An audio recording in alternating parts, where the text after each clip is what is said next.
नमस्कार दोस्तों, स्वागत है आपका रिंकेश प्राइन मेडिकल एजुकेशन में। दोस्तों आज हम लोग समझने वाले हैं जॉइंट पेन के बारे में। जॉइंट मतलब क्या? जो हमारा हड्डियों का जो ढांचा रहता है वहां पे हम देखते हैं कि एक जॉइंट रहता है। वो क्यों होता है जॉइंट? क्योंकि हम जो देखते हैं कि हमारी जो हड्डियां रहती हैं वो कम्प्लीटली फ्लेक्सिबल नहीं रहती है। एक रिजिड जो पोर्शन है हमारी बॉडी का, जैसे कि यहाँ से लेके यहाँ तक जो पोर्शन है, मैं उसे बेंड नहीं कर सकता हूँ या इस तरीके से मोड़ नहीं सकता हूँ, कुछ नहीं कर सकता हूँ। तो ये जो पोर्शन है एक रिजिड पोर्शन है। लेकिन इसके और इसके बीच में जो कार्पल्स बोन्स लगाए जाते हैं वो इसलिए लगाए जाते हैं कि ये मूवमेंट हो। फिर ये मेटाकार्पल्स रहते हैं, फेलेंजेस रहते हैं, फेलेंजेस में छोटे छोटे जॉइंट्स रहते हैं ताकि ये हम लोग इस जो हाथ का है वो सही तरीके से इस्तेमाल कर सके। तो वो जो दो फेलेंजेस के बीच में एक सपोर्ट करके रहता है जिससे हम लोग कहते हैं कि जॉइंट, ठीक है, एक जोड़ जिसे हम लोग कहते हैं। और मैंने पहले भी बताया है कि जो एक स्ट्रक्चर रहता है जॉइंट का, ये मैं एक रफ डायग्राम जो है वो बनाता हूं, ठीक है। तो जो ये जॉइंट रहता है ये एक स्ट्रक्चर के थ्रू बना रहता है। इसमें कई चीजें रहती हैं। ये तो मान लीजिए दो हड्डियां हैं, ठीक है। यहाँ पे ये जो ब्लू कलर का बना रहा हूं ये रहता है कार्टिलेज, ठीक है। ये रहता है कार्टिलेज जो कि एक बोन को, घर्षण को जो है वो रोकता है। और इसके बीच में हम देखते हैं कि ये एक है डिस्क, ठीक है। एक छोटी छोटी हर जॉइंट के बीच में एक छोटी सी एक डिस्क रहती है जो कि एक कुशन का काम करती है। एक सॉफ्ट कनेक्टिव टिश्यू के थ्रू जो है ये बना रहता है, ठीक है। और ये रहता है यहाँ पे लिगामेंट जो कि दोनों जॉइंट को आपस में जोड़ के रखता है। और एक स्ट्रक्चर यहाँ पे बनाया जाता है जिसे कहते हैं कि साइनोवियल स्ट्रक्चर जैसे कहा जाता है, जिसमें के अंदर साइनोवियल फ्लूइड जो है वो रहता है। और यहाँ पे कुछ जो मसल्स रहते हैं, ये मान लीजिए एक मसल है, तो ये मसल जो है वो हड्डियों के साथ जो जुड़ते हैं इसे कहा जाता है टेंडन्स, ठीक है। जो टेंडन की मदद से जो मसल्स रहते हैं वो हड्डियों के साथ जुड़ने में हेल्पफुल बनते हैं। तो ये एक स्ट्रक्चर रहता है।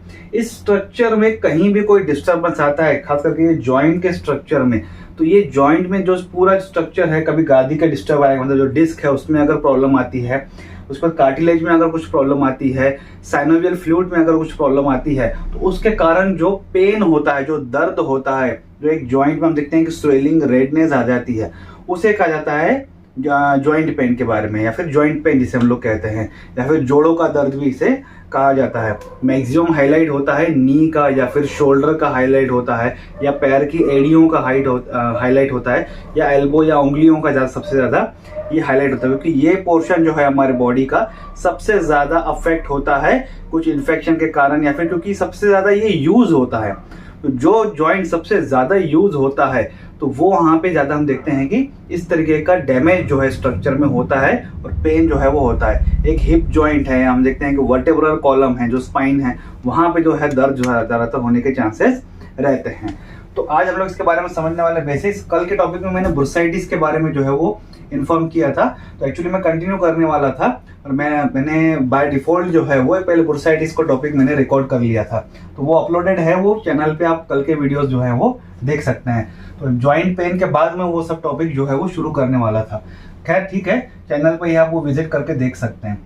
Joint discomfort is a common and usually felt in the hand, feet, hip, knee, spine, ठीक है। तो हाथों में ज्यादा होगा, शोल्डर में ज्यादा होगा, नी पे, हिप पे रहेगा, और हिप तो सबसे नीचे जो हम देखते हैं कि जो हिप फीट पे रहेगा, और जो स्पाइन रहेगा, वर्टेब्रल कॉलम जो है वो रीढ़ का हड्डी, सबसे ज्यादा वहां पे ये देखने को मिलता है, क्योंकि ये जॉइंट जो है सबसे ज्यादा इस्तेमाल में आते हैं।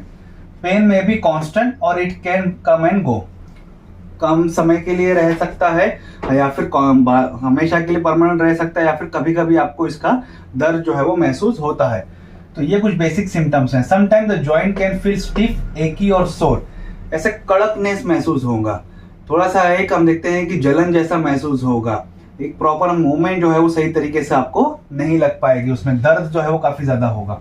सम patient complain of the burning, throbbing और ग्रेटिंग सेंसेशन, जलन ज्यादा महसूस होगी, थ्रोबिंग जैसे कट कट कट कट आवाज आती है, जो थोड़ा सा नॉइज होता है जो जॉइंट में, उस तरीके का जो है कंप्लेन पेशेंट जो है वो करते हैं। इन एडिशन द जॉइंट में feel stiff in the morning but लूजन up and feel better with the moment and activity. थोड़ा सा जैसे हम लोग मान लीजिए कहीं पर में जो जॉइंट पेन है, फॉर एग्जांपल नी में पकड़ लीजिए या फिर रीढ़ की हड्डी में पकड़ लीजिए। कुछ समय पहले मुझे काफ़ी तकलीफ थी उसके बारे में, तो मैंने उसके ऊपर ट्रीटमेंट किया है। तो रीढ़ की हड्डी में मान लीजिए थोड़ा सा कुछ तकलीफ है और वो नी पे है, तो सो के जब आप उठते हैं तो काफ़ी समय के लिए आपको जिस जॉइंट में तकलीफ है उसमें एक कड़क महसूस होती है। ऐसा लगता है कि कहीं कुछ एक फ्रीली मूवमेंट आप नहीं कर पाते, एक जाम जैसा लगता है वो आपको। जिस तरीके से कोई मशीन अगर कुछ समय के लिए बंद हो जाती है तो सही तरीके से वो काम नहीं करती है, तो वो जाम जैसा जो है वो उस जॉइंट में आपको महसूस होता है। जैसे जैसे फिर आप थोड़ा सा मूवमेंट करते हैं, एक्सरसाइज करते हैं, थोड़ा फ्री करते हैं, तो फिर वो जॉइंट थोड़ा खुलता है, थोड़ा सा ब्लड सर्कुलेशन वहाँ बढ़ती है, थोड़ा सा वो फ्री होना शुरू होता है। तब थोड़ा सा धीरे धीरे आपको रिलैक्स होना महसूस होता है। अदरवाइज सुबह जैसे आप उठते हैं तो थोड़ा सा आपको एक स्टिफीनेस लगता है, थोड़ा सा सख्तपना उस जॉइंट में लगता है। However, too much activity could make the pain worse। मान लीजिए कि आपको शोल्डर में दर्द है, उसके बाद भी आप साफ सफाई किए जा रहे हो, काम घर का किए जा रहे हो, ज़्यादा ओवर उस पर प्रेशर दिए जा रहे हो, तो जिस हाथ में बार बार आपको जॉइंट में तकलीफ है उससे आप ज़्यादा अगर काम करते हो तो वो जो तकलीफ है वो काफ़ी भयावह भी हो सकती है, काफ़ी ज़्यादा तकलीफ जो है वो बढ़ भी सकती है, आपकी वर्स भी हो सकती है। जॉइंट पेन में affect the function of the joint and can limit the person ability to do the basic task. जैसे मैंने आपको भी बताया कि मान लीजिए रीढ़ की हड्डी में सुबह अगर आपको ज़्यादा तकलीफ है, रीढ़ की हड्डी का अगर इश्यूज है, तो जब आप उठते हैं तो आपकी जो मूवमेंट है थोड़ी सी लिमिटेड हो जाती है।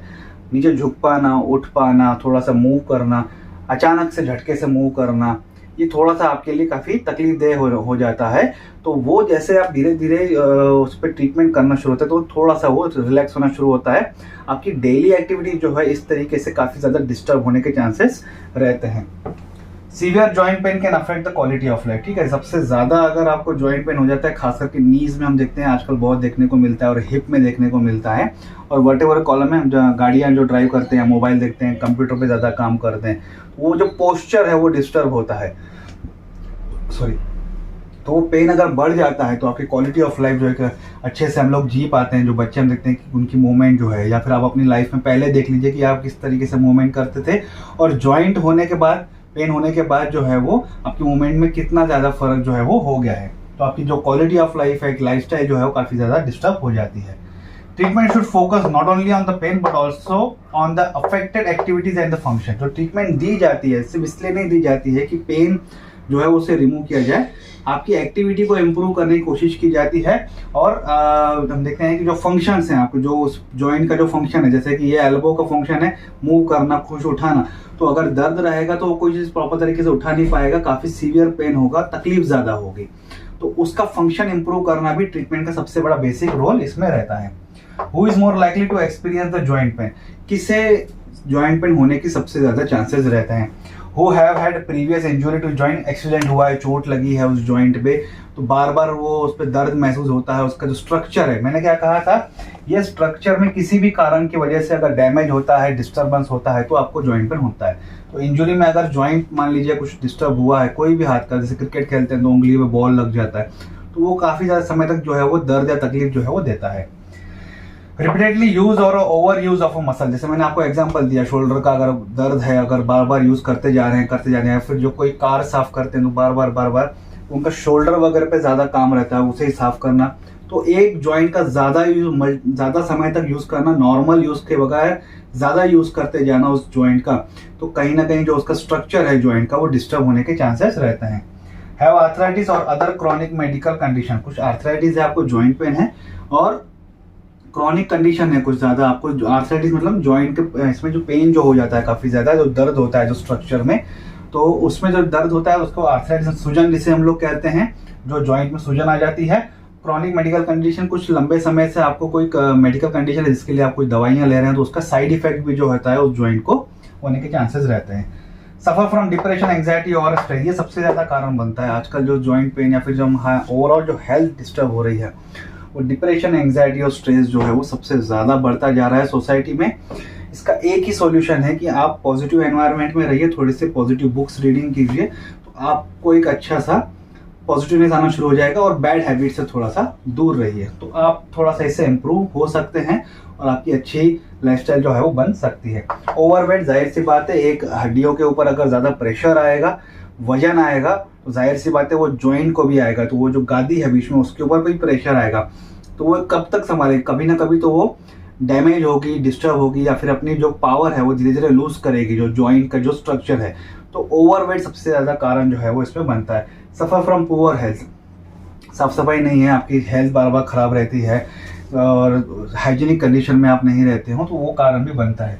Age is also factor in stiffy and painful joint. तो एज बहुत सबसे ज़्यादा इंपॉर्टेंट फैक्टर है, मैंने पहले के वीडियोस में बताया है।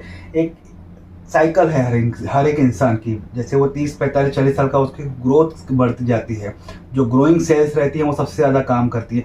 फिर उसके बाद जो डिग्रेडिंग सेल्स है वो काम करना शुरू करती है, जो स्किन में झुर्रियाँ आना, आंखें कमज़ोर होना, हमने आई के टॉपिक में देखा है। कान से सुनना नहीं, तो कान के टॉपिक में हमने ये सब बातें देखी है। हड्डियों में गलावट होना, पहले के वीडियोस में मैंने हड्डियों के बारे में काफ़ी ज़्यादा जो है वो वीडियोस बनाया है, उसमें मैंने शेयर किया है कि एज के हिसाब से जो है वो काफ़ी ज़्यादा इश्यूज जो है वो हेल्थ में आती है, और ये कुदरत की एक देन है। तो वो एक कारण भी है उसका। After years of use and wear and tear on joint the problem में arise in the middle age और ओल्डर एज। एज भी एक कारण है, और एक कारण क्या है, किसी जॉइंट का बहुत ज़्यादा इस्तेमाल करना, किसी का जो लेबर वर्क रहता है, ज़्यादा जो है वो फिजिकल एक्सर्शन रहता है, काम रहता है, या फिर कोई हद से ज़्यादा जो है वो रोज़ एक्सरसाइज करता है, तो कहीं ना कहीं आपके जॉइंट्स को ये अफेक्ट करता है।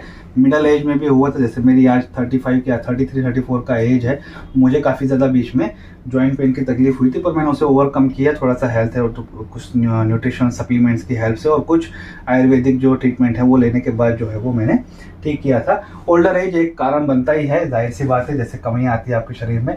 कॉजेज क्या हैं, तो एक तो ऑस्टियोआर्थराइटिस है, ठीक है। ऑस्टियोआर्थराइटिस में क्या होता है, ये जो कार्टिलेज, अलग से इसका वीडियो हम लोग बनाएंगे, इसका एक छोटा वीडियो ऑलरेडी मैंने चैनल पे बनाया हुआ है, osteoarthritis, osteoporosis, rheumatoid arthritis, gout के ऊपर बहुत 2-4 मिनट के एक वीडियोस मैंने बनाए हैं, तो डिटेल वीडियो भी फिर से हम लोग बनाएंगे उसका। तो ये जो कार्टिलेज मैंने आपको बताया ना, जो दोनों हड्डियों के ऊपर जो रहता है, ताकि वो हड्डियों को घर्षण होने से रोक सके, वो कार्टिलेज डैमेज हो जाता है ऑस्टियोआर्थराइटिस में। रूमेटॉइड आर्थराइटिस में कहते हैं, ये जॉइंट पेन में हम कहते हैं काफी ज्यादा सूजन आ जाती है, उसके कारण यहाँ पे पेन ज्यादा होता है। गाउट में क्या होता है, क्रिस्टल्स रहते हैं, क्रिस्टल्स से हम देखते हैं कि वहाँ पे जमा हो जाते हैं, तो क्रिस्टल जो है यूरिया एसिड या फिर जो यूरिक एसिड हमारा इसमें बढ़ जाता है, तो उसके बारे में किस तरीके के क्रिस्टल ऐड होते हैं, किस तरीके से वहाँ पे सूजन आ जाती है। खास करके जो पैर का जो टोए है, जो अंगूठा है पैर का, उसमें सबसे ज्यादा गाउट जो है वो देखने को मिलता है। बुर्साइटिस मैंने जो बताया था, बुरसा जो रहता है, जैसे कि आपका जो घुटना है, घुटने के पीछे आप हाथ लगाएंगे तो एक सॉफ्ट कुशन जैसा स्ट्रक्चर जो है दिखाई देगा, तो उसे बुरसा कहा जाता है। उसका इन्फ्लामेशन अगर हो जाता है तो बुर्साइटिस कहा जाता है। ये कल के वीडियो में मैं क्लियर कर चुका हूँ। वायरल इन्फेक्शन हो जाता है, हम पता है, जैसे कुछ वायरल इन्फेक्शन हो जाता है, हमें कुछ सर्दी बुखार खांसी हो जाती है, तो हम देखते हैं कि हमारे जॉइंट्स में काफ़ी ज़्यादा खिंचाव आता है, हम फ्रीली हम लोग काम नहीं कर सकते, तो इन्फेक्शन के कारण भी जो है वो स्ट्रक्चर में डिस्टर्बेंस होता है। इंजुरी हो गई, कुछ एक्सीडेंट हो गया, चोट हो गया, कुछ लग गया है, कुछ सामान उठाते होते थे वहाँ लग गया, या कुछ चीज़ें गिर गई, किसी भी कारण से कुछ इंजुरी अगर होती है तो वो स्ट्रक्चर डिस्टर्ब होता है, तो वो उसका कारण बनता है। टेंडनाइटिस मैंने बताया था, जो टेंडन्स रहते हैं वो मसल्स और हड्डियों को मिलाने का काम करते हैं, वो उसका काम रहता है कि वो उसका जॉइंट को बना के रखें। वहाँ पे इन्फेक्शन आने, इस पे टॉपिक हम लोग लेंगे, डिटेल बात करेंगे। तो वहाँ पे अगर इन्फेक्शन आ जाता है तो उसे या फिर इन्फ्लामेशन जिसे हम लोग कहते हैं, तो उसे टेंडनाइटिस जो है वो कहा जाता है।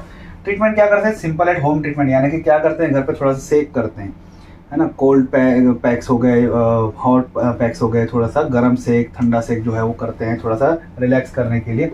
एक्सरसाइज कुछ पोर्शन की जो है वो फिजियोथेरेपी हमें दी जाती है, या फिर हम लोग किसी से कंसल्ट करके फिजियोथेरेपी लेते हैं।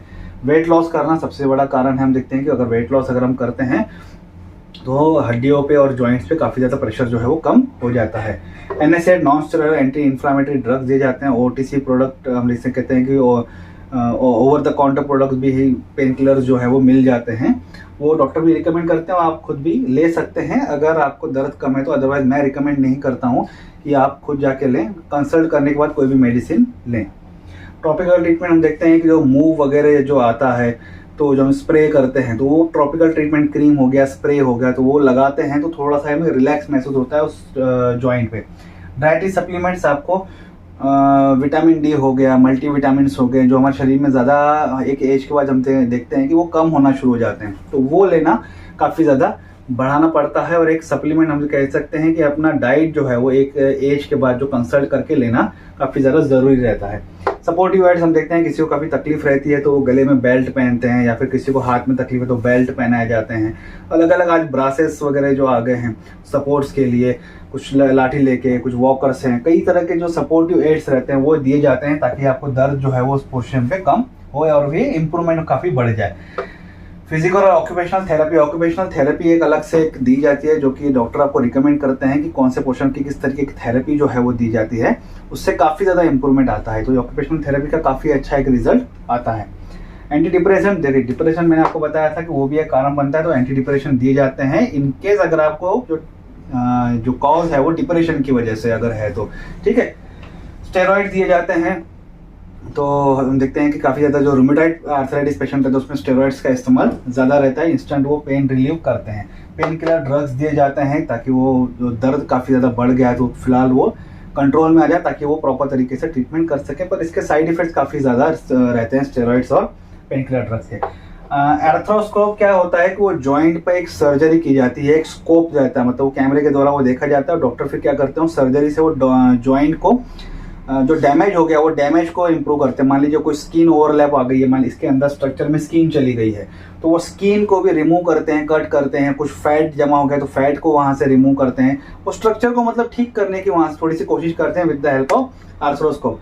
जॉइंट रिप्लेसमेंट आपने सबसे ज्यादा देखा होगा कि नी का सबसे ज्यादा जॉइंट रिप्लेसमेंट होता है और हिप जॉइंट रिप्लेसमेंट होता है। तो आजकल नी जॉइंट रिप्लेसमेंट काफी सस्ता भी हो गया और काफी ज्यादा इंप्रूव थेरेपियां भी उसमें आ गई हैं, कंसल्ट करके आप वो भी करवा सकते हैं। सिम्टम्स हैं, symptoms of cause of concern, मतलब चिंता की बात क्या होनी चाहिए, ऐसी कौन सी बात है जब आपको चिंता होनी चाहिए कि मुझे कुछ इस पे करना है। एक तो स्वेलिंग, ज्वाइंट की जगह पे आपके काफी ज्यादा स्वेलिंग आ गया है, सूजन आ गई है, स्टिफनेस और एनलार्ज ज्वाइंट सख्त हो गया है, वो ज्वाइंट की जो स्ट्रक्चर है वो बढ़ गया है थोड़ा सा, पेनफुल मोमेंट चल रहे हैं तो काफ़ी ज़्यादा दर्द हो रहा है आपको उस जॉइंट पे। लॉस ऑफ मोशन, जो मोशन है, जैसे कि मान लीजिए अगर मुझे रीढ़ की हड्डी का अगर प्रॉब्लम है तो मैं ऐसे झुक नहीं पाऊंगा, इस तरीके से तकलीफ होगी, तो ये मैं फ्रीली जो है मैं वह इस तरीके से नहीं कर पाऊंगा, मुझे थोड़ा सा ऐसे मूवमेंट लगेंगे, रोबोटिक मूवमेंट जिसे हम लोग कहते हैं। तो लॉस ऑफ मोशन जो है वो ये हो जाएगा आपका। Red and hot swollen joint, तो जहाँ ज्वाइंट हो गई है, स्वेलन हो गया है, तो हम देखते हैं कि वहाँ पे रेडनेस आ गई है, लालपना ज़्यादा बढ़ गया है, वहाँ पे जलन महसूस हो रही है, तो वो एक कारण है। डिफिकल्टी बेंडिंग और स्ट्रेटिंग द जॉइंट, मान लीजिए यहाँ पे अगर प्रॉब्लम हुई है, मैं उसे बेंड नहीं कर पाऊंगा या प्रॉपर तरीके से उसे पूरा ऐसे स्ट्रेच नहीं कर पाऊंगा, बीच में ऐसा रुक जाएगा वो, तो वो प्रॉपर तरीके से जो बेंडिंग स्ट्रेचिंग जो है वो जॉइंट की नहीं हो पाएगी। नॉइजी जॉइंट और क्लिकिंग, ग्रिंडिंग और the snapping sound when moving is joint. आप चल रहे हो, मैंने एक किस्सा सुना, देखा था एक्चुअली, मेरे अंकल के एक नून पर्सन थे, वो जब मुझे एक बार वहाँ पे चाय नाश्ते के लिए लेके गए थे मिलने के लिए ऐसे ही कैजुअली, तो मैं वो आंटी को देख रहा था, तो वो आंटी जिस किचन से जब लेके आ रही थी तो टक टक टक टक टक टक आवाज आ रहा था। तो मैं थोड़ी देर के लिए सरप्राइज हुआ था कि मैंने क्या है, तो मैंने जो मेरे साथ है मैंने उनसे पूछा क्या है, तो उन्होंने कहा कि सीवियर जॉइंट पेन है उन्हें, जॉइंट इन्फेक्शन है या फिर जो जॉइंट स्ट्रक्चर है काफ़ी ज़्यादा डैमेज हो चुका है उनका नी का। तो जब वो चलते हैं तो चलते चलते उनको टक टक टक टक वो मैं फील कर पा रहा था, क्योंकि जॉइंट का पूरा स्ट्रक्चर था, चेहरे पे उनको इतना पेन था कि ऐसा लग रहा था कि वो 24 घंटे शायद रोते होंगे, इतना उनको चलने में उनका टक टक टक टक आवाज़ और काफ़ी ज़्यादा तकलीफ जो है उन्हें थी। तो इस तरीके की मूवमेंट, इस तरीके की तकलीफ जब आपको होती है तो ये कॉज ऑफ कंसर्न है, ये चिंता करने वाली बात है, आपको तुरंत ट्रीटमेंट जो है वो लेना चाहिए। When to see a doctor, कब देखना, pain is accompanied by fever, दर्द है उसके साथ काफी ज्यादा बुखार आपको आ रहा है, तो ये थोड़ी चिंता वाली बात है। अनएक्सप्लेन वेट लॉस, अचानक से आपका वजन जो है वो कम हो जाना, ठीक है। Pain is preventing you from walking normally, तो स्ट्रक्चर आपका डिस्टर्ब होता है, तो जो आपकी लाइफस्टाइल है वो डिस्टर्ब होती है। तो ऐसा अगर कुछ होता है आपको जॉइंट के पेन की वजह से, तो आपको तुरंत डॉक्टर के पास जाना चाहिए, डॉक्टर ऑर्थोपेडिक के पास जाने, या फिर रोमेटिक जो ऑर्थोपेडिक डॉक्टर रहते हैं, रोमेटोलॉजिस्ट जिसे हम लोग कहते हैं, जो जॉइंट के स्पेशलिस्ट रहते हैं, हड्डियों के जॉइंट के, तो रोमेटोलॉजिस्ट के पास आप जा सकते हैं, ऑर्थोपेडिक्स के पास आप जा सकते हैं, ताकि आप प्रॉपर सही तरीके की ट्रीटमेंट जो है आप लेके अपना ट्रीटमेंट जो है वो करवा सकते हैं और इस तकलीफ से आप निकल सकते हैं। बाकी ये जो दूसरे जो टॉपिक्स हैं वो अभी हम लोग आगे कंटिन्यू करेंगे, तो उसके बारे में डिटेल हम लोग आगे समझते जाएंगे। बुर्साइटिस मैंने बना लिया हूँ टॉपिक, आप वो कल के वीडियो में देख सकते हैं। आज का टॉपिक यहीं तक था, आई होप आपको आज का वीडियो अच्छा लगा होगा। वीडियो अच्छा लगे तो लाइक और शेयर जरूर कीजिएगा। अगर आप कोई कमेंट है तो आप कमेंट बॉक्स में कमेंट कर सकते हैं, और मुझे इस चैनल को सपोर्ट करने के लिए प्लीज सब्सक्राइब कीजिए। Thank you.